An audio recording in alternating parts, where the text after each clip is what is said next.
आताची पुढची बातमी आहे वाशिम जिल्ह्यामधली। वाशिम जिल्ह्यामध्ये वाढत्या तापमानाचा फटका हा अनेक प्रकल्पांना बसतोय आणि यामुळे अनेक असे प्रकल्प आहेत जे सध्या कोरडे ठाक पडलेले आहेत।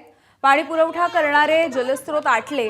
वाशिम जिल्ह्यामधल्या 33 गावांना पाणी टंचाईच्या झळा बसतायत। या पाणी टंचाईच्या पार्श्वभूमीवरती जिल्हा प्रशासनाने 29 विहिरी आणि 6 खासगी बोरवेलचं अधिग्रहण केलं। या खासगी जलस्रोतांच्या माध्यमातून टंचाईग्रस्त गावांना पाणी पुरवठा करण्यात येतो। टंचाईग्रस्त गावांमध्ये सर्वाधिक 10 गावं ही मंगळूरपीर या तालुक्यातली आहेत।